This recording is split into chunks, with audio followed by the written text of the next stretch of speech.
France absolutely furious about a landmark announcement that we saw made last night. A new security partnership between the UK, Brexit UK, the US and Australia. AUKUS, it's being dubbed, AUKUS. First initiative under AUKUS, a collaboration on future nuclear power submarines for the Royal Australian Navy. In a joint statement read, we will leverage expertise from the United States and the United Kingdom, building on the two country submarine programs to bring an Australian capability into service at the earliest achievable date.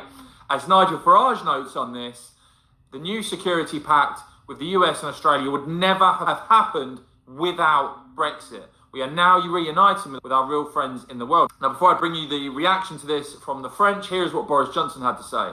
I'm delighted to join President Biden and Prime Minister Morrison to announce that the United Kingdom, Australia, and the United States are creating a new trilateral defense partnership known as AUKUS, with the aim of working hand in glove to preserve security and stability in the Indo-Pacific.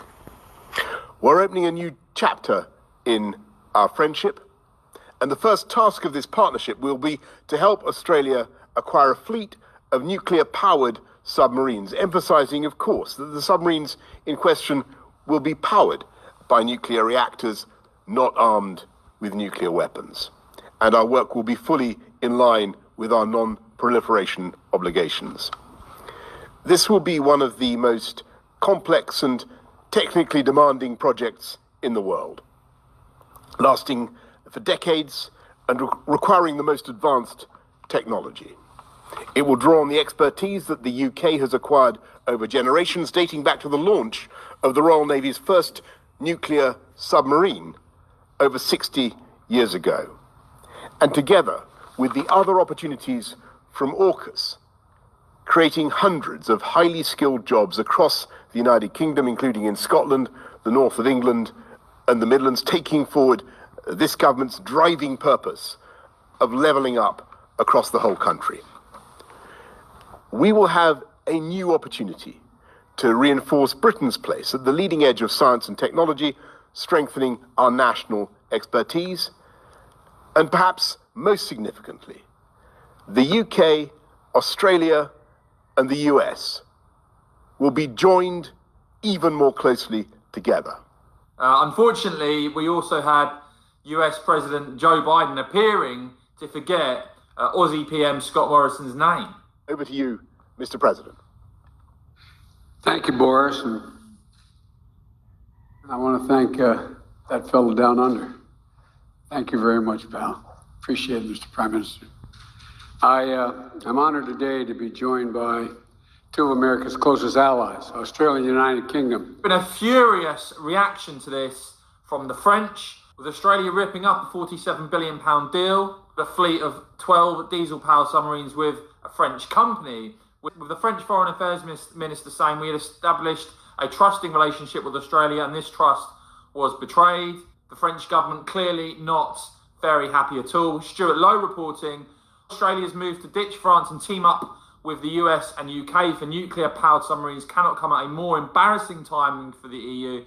The White House is showing where its most reliable partner is at the expense of upsetting the EU ahead Transatlantic Trade and Tech Council. This is designed to link Europe and particularly Great Britain more closely with our strategic pursuits. So, of course, all of that talk we heard once again of the UK leaving the EU somehow being isolated in the world. In actual fact, we can build our alliances, strengthen our alliances across the world. Alliances that I would argue were actually damaged by us being in an inward-looking European Union. Clearly, the French not very happy about this. Do let me know what you make of all of this in the comments below. I want to share this awake vision that I had from the Lord. So I was laying there and I was just praying. And I was shown a fireplace, kind of like this, but it was a real fireplace with a roaring fire inside of it. And written on the top of the fireplace I saw the word Brexit. And that was the end of the vision. It was real fast.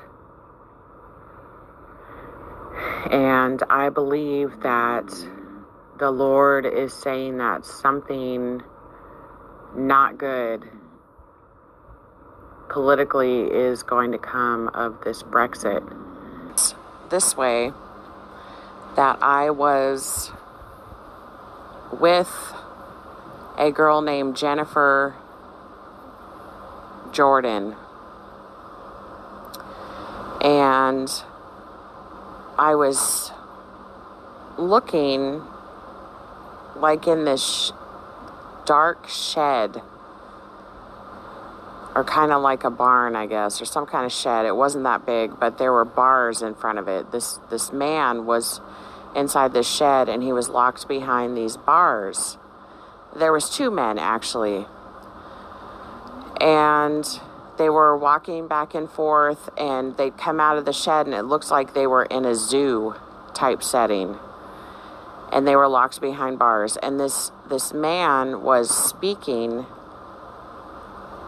and he was talking to me about how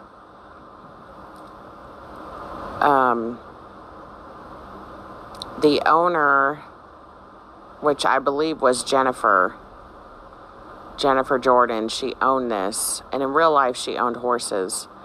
But he was telling me in this very deep accent that she used him and this other man as horses. That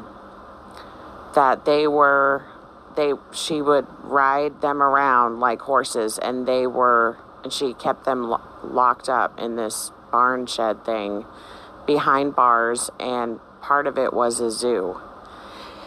And it was like, when he was telling me this, he didn't realize that it was bad.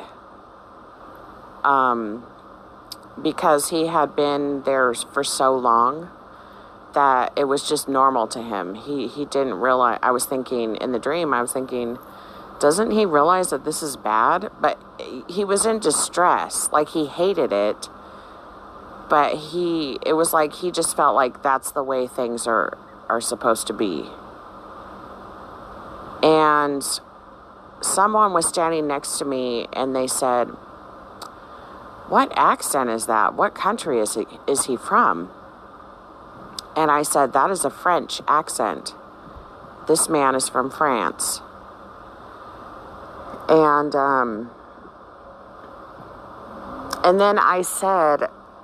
then someone said, "Well, who owns him?" And I said, "It's Jennifer Jordan." Now, Jennifer is Welsh or Cornish.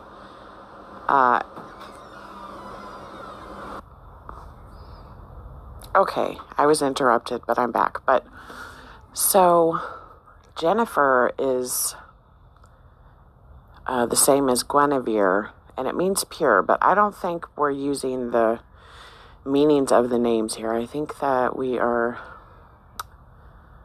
being shown countries, and that's UK, I believe. And her last name is Jordan, and whenever I've had that name in my dream, it usually represents Israel. So, but I'm not sure, you guys. Let me know what you think. And I also had another dream too, but I'm going to come back and share that later because I'm just busy today. And so keep your eye on France. It kind of reminded me of when Putin had that woman bound in a barn, and this Chinese samurai guy came along and made her and said, "I'll free you, but you have to drink out of this bowl." And a bowl is like a bowl of wrath that's poured out, And it kind of reminded me of that situation. But in horses, see, she was using this French man as a horse. And horses represent war. In the scriptures, it talks about horses going to battle and chariots and things like that. So if we're looking as France, as part of this war, representing a horse, and UK and Israel. I mean, I don't know what the public, what the relations are going on over there right now.